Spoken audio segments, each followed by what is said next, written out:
Hello viewers, my name is Teacher Faisal. We are going to look at prose and poetry, that is for the A-level class, Literature Paper 1. And we are going to have a brief recap of what you looked at before, so that we get to catch up. I'm sure when you looked at when they introduced prose and poetry literature, you talked about what we call the aspects of poetry. And what you first looked at was probably what we call a title, persona, subject matter, theme, tone, mood, and attitude.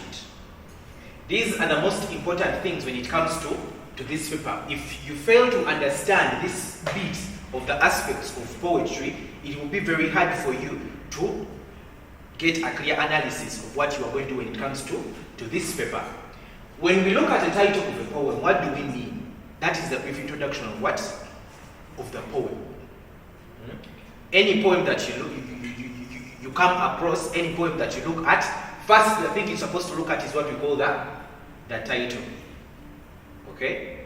It gives you the onset analysis and thinking of a poem. Then a persona. In other terms, we call this the speaking voice. Okay? The speaking voice. That voice that a poet or poetess assigns to communicate to the audience. Then subject matter, literally and simply, that is what the poem is all about. When you say a question concerning what is the poem all about, dear students, here we are looking at the subject matter. Okay? The gist of why a poet or poetess wrote a given poem. Then theme, what is that underlying topic or message that poet or poetess wants to communicate to the audience. Then tone, mood, and attitude. We normally want to categorize this under feelings, emotion, tone. When we are analyzing the three aspects here, we look at the poem in terms of word by word. For you to get the tone of a poem, you're supposed to read the language that the poet uses, the diction, the selection of words that the poet uses in their poem for you to get tone. Okay? The tone that the poet uses while communicating the audience. Then mood. What mood that does this poem put you in, you as a reader? Okay? So tone, we look at that. Speaking voice. Then mood, after you as a reader reading this poem, how do you feel? Okay? What mood are you being put in? Then attitude of the poet towards a given subject at hand. Then further, you went ahead and you looked at what we call figures of speech. Okay? We have a variety of figures of speech. They are very, very, very, very, very many. Okay? So they are very, very, very many, and I'm sure it's what you're looking at the moment. Okay? We have figures of speech. We have sound devices, and we also have what we call form and structure. Form and structure. Figures of speech. This is where we find some of you understand this as poetic devices. Okay, the use of language in a poem. Figures of speech. There we have imagery. We have those poetic devices, onomatopoeia. We have what we call repetition. We have allegory. We have analogy, anaphora. Many, countless. You can even find around 20 figures of speech. Then we have what we call. We would want to classify these aspects in these groups. We have looked at the first class. Now we have looked at the second class. Now the third class, when it comes to poetry, we have what we call the sound devices. Use of language to bring out sound. Okay? Whereby we have consonants, assonance, alliteration, rhyme and rhythm, onomatopoeia, repetition. Okay? Then lastly, form and we have what we call form and structure. When it comes to form and structure, we look at the external structure and the internal structure of a poem. When it comes to form, we look at the stanza, we look at the poem. Does it have one stanza? Does it have two stanzas? Is it a couplet? Okay? We look at the stanza, the layout of the poem in terms of stanza. So, I am sure that you were looking at, you were on the second class of figures.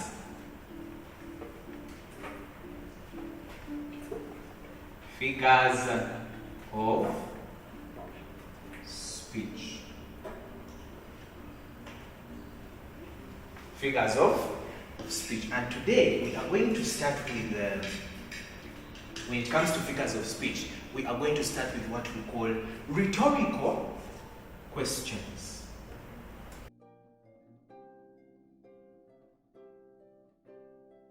What do we mean by rhetorical questions?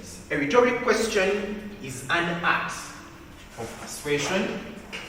Okay? Art of persuasion.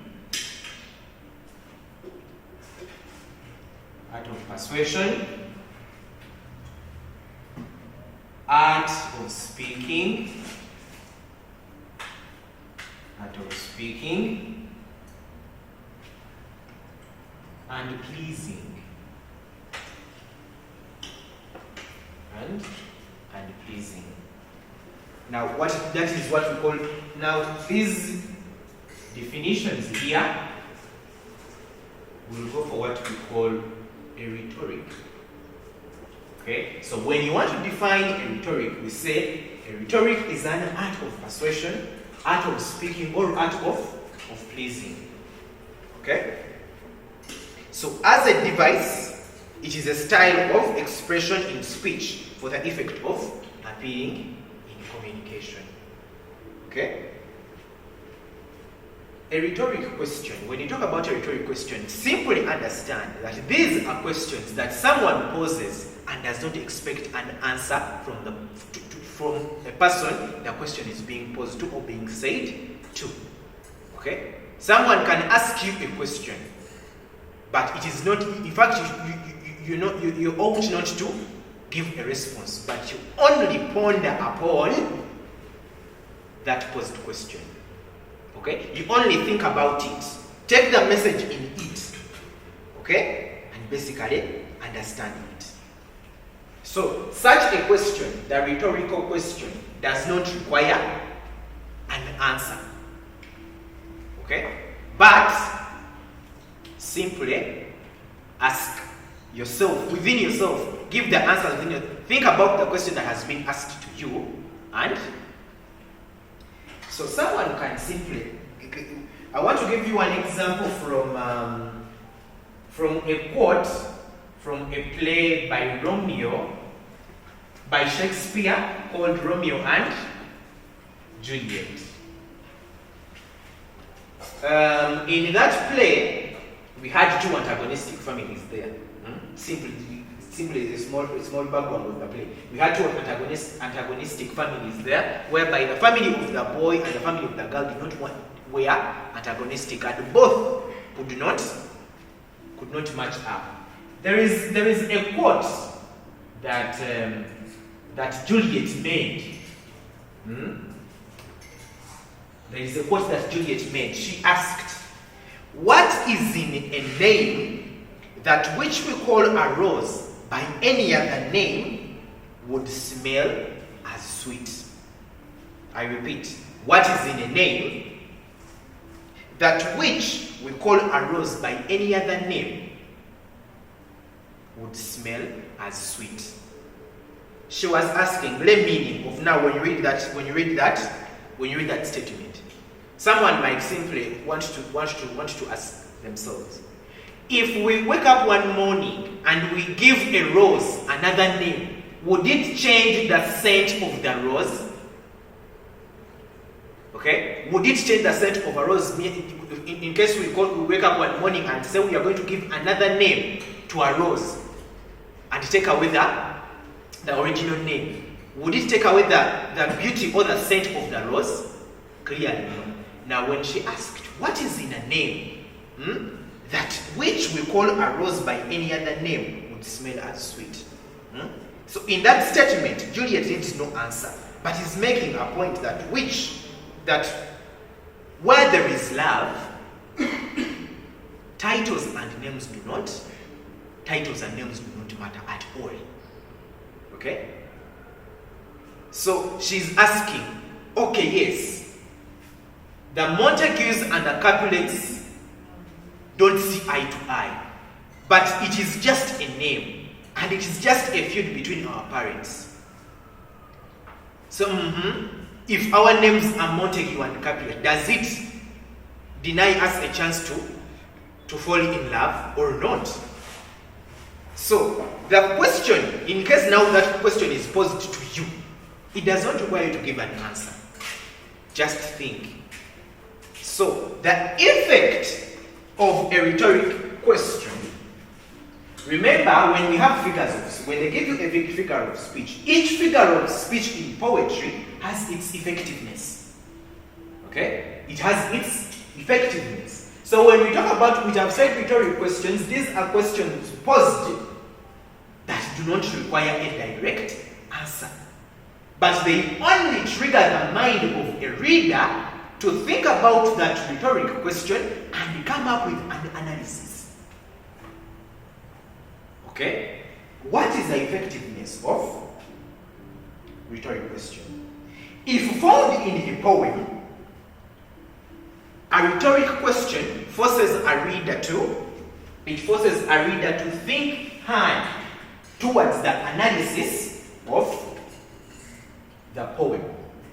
Okay? It forces you to think hard. When I am done with this bit, I will explain to you how we bring out effectiveness of a given figure of speech when it comes to the poem. Next, we are going to look at what we call juxtaposition. Another name for juxtaposition is contrast.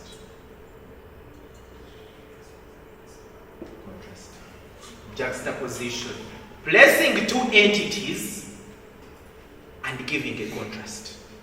Okay? Placing two entities. Now in this case they place two words of different entities, and you as a reader, you are ought to analyze and give us a contrast or juxtaposition.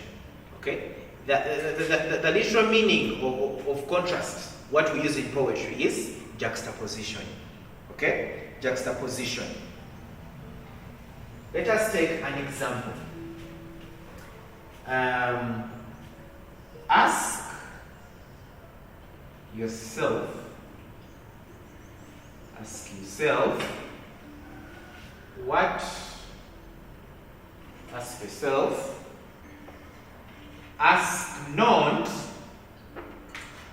what your country, ask not what your country hath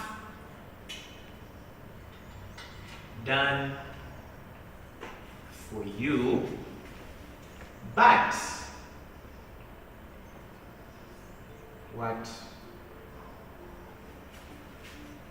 what have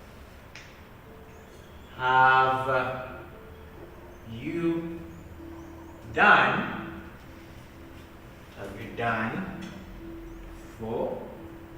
for your country? Okay? Ask not what your country hath done for you, but what have you done for your country? We have two entities here. Now let me tone it down. Do not ask what your country has done for you, but ask yourself, what have you done for your country? Juxtaposition. Okay? We have your country and you as a person.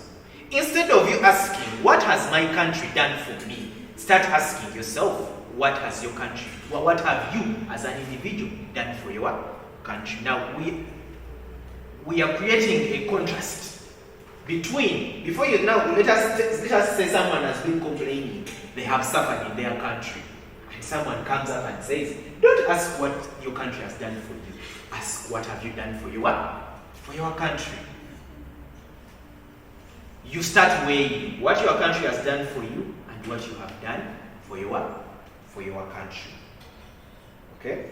It helps you to create a relationship. Now, we are wanting to create a relationship of these two entities. What the country has done for you and what you have done for your country. Okay? So the effectiveness of juxtaposition is to create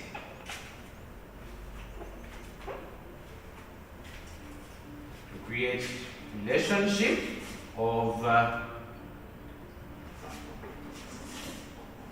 two entities. Create a relationship of two entities. Okay?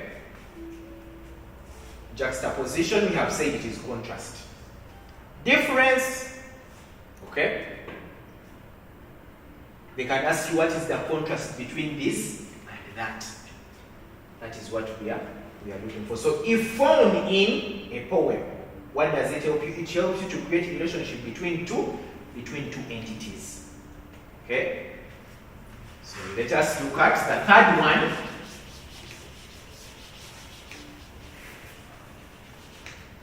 Look at the third one. Number 3, irony.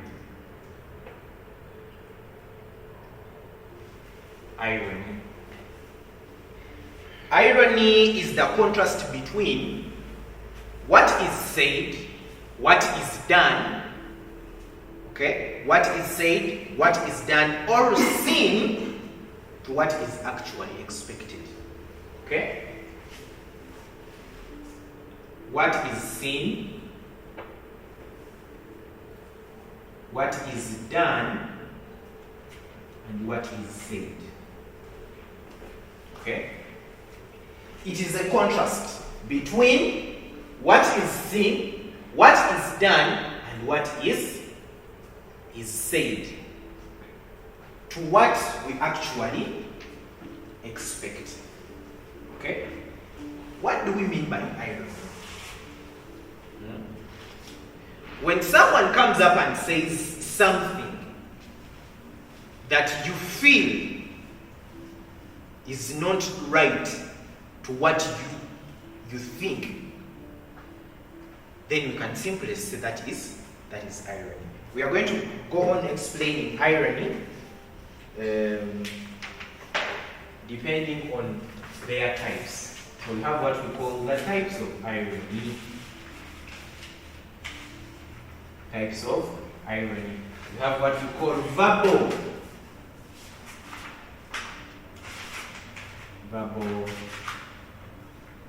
irony. Verbal irony. This figure of speech communicates the opposite. Verbal irony.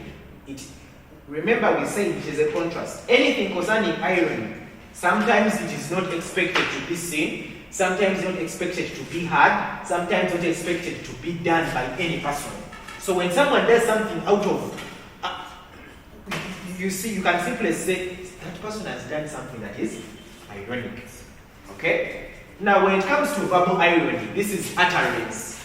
Something said, irony, something that is said, verbal irony.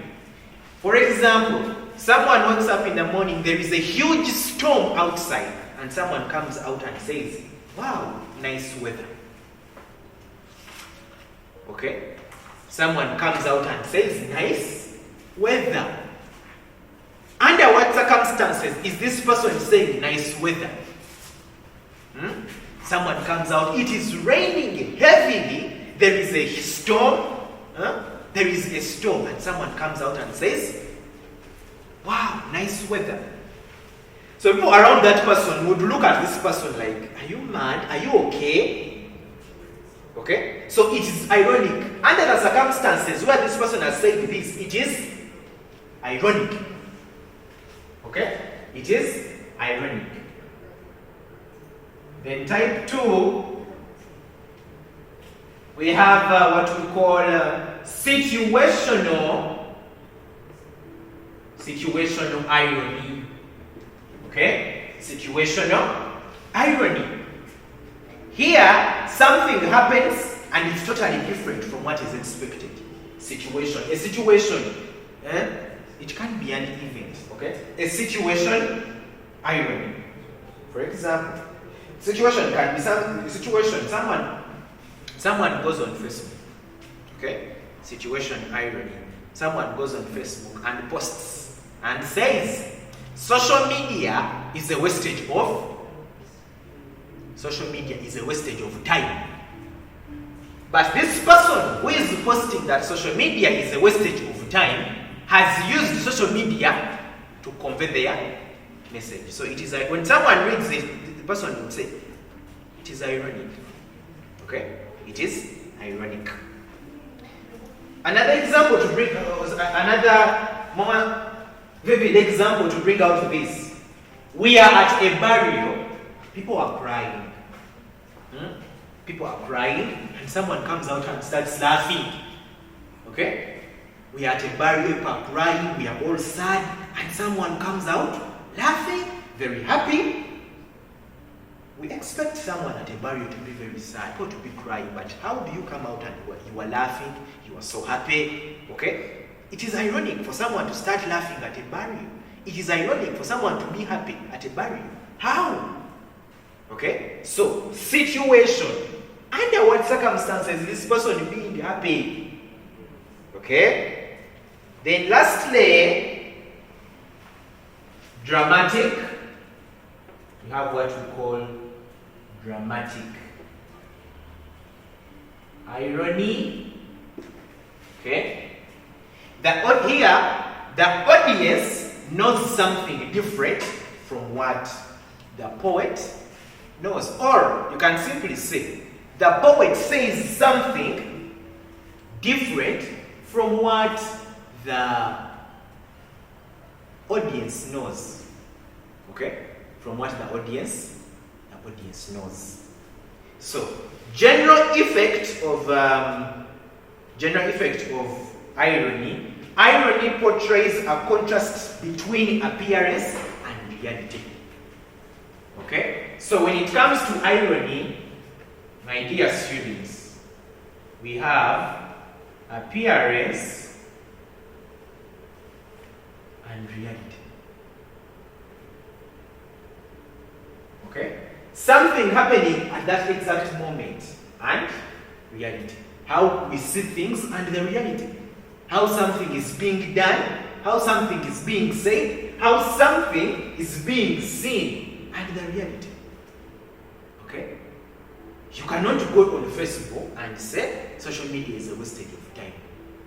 So it is a wastage of time, but you have used it to put out your message. Okay? It is very ironic for someone to wake up one morning, you go for a burial, and you start laughing at the burial grounds. Okay? So it is appearance versus reality. Okay? That is it for now. When we get back to our other lessons, we shall look at other figures of speech. Briefly, today we have looked at 3. Okay? In this session, we have looked at 3 figures of speech. We have looked at a rhetorical question. We have looked at irony, and we have looked at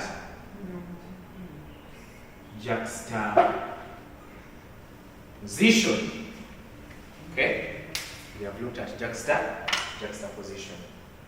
So, and we said rhetorical questions, questions that do not require a direct answer. Then irony, contrast between what is said, done, or seen to reality.